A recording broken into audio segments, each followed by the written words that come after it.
Section 3, Education. Chapter 1, The Need of Educational Reform. The Lord giveth wisdom, out of his mouth cometh knowledge and understanding. Isaiah 61, verse 4, and 58, verse 12, says, And they shall build the old wastes. They shall raise up the former desolations, and they shall repair the waste cities, the desolations of many generations. And thou shalt be called the repairer of the breach, the restorer of paths to dwell in.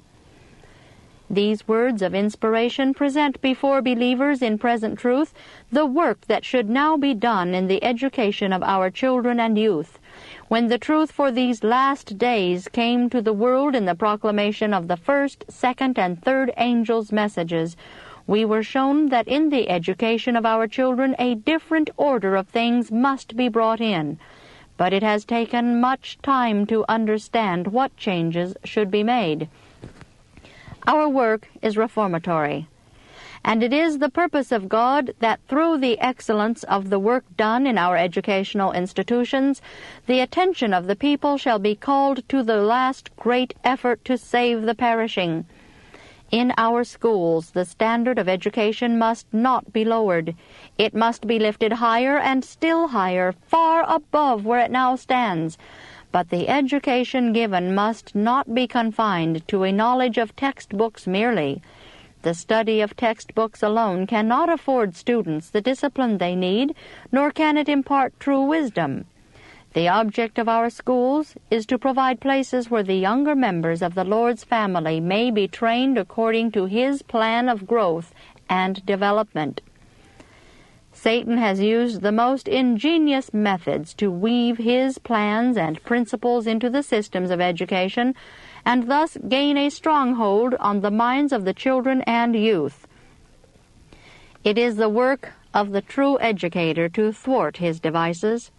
We are under solemn, sacred covenant to God to bring up our children for Him and not for the world, to teach them not to put their hands into the hand of the world, but to love and fear God and to keep His commandments.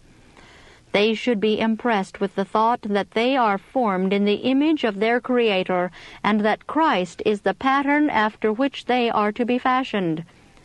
Most earnest attention must be given to the education which will impart a knowledge of salvation, and will conform the life and character to the divine similitude.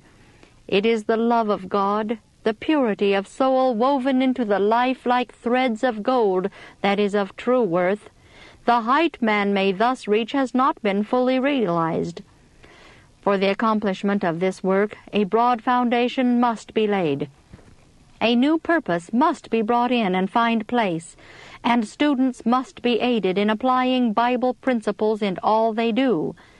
Whatever is crooked, whatever is twisted out of the right line, is to be plainly pointed out and avoided, for it is iniquity not to be perpetuated. It is important that every teacher should love and cherish sound principles and doctrines, for this is the light to be reflected upon the pathway of all students.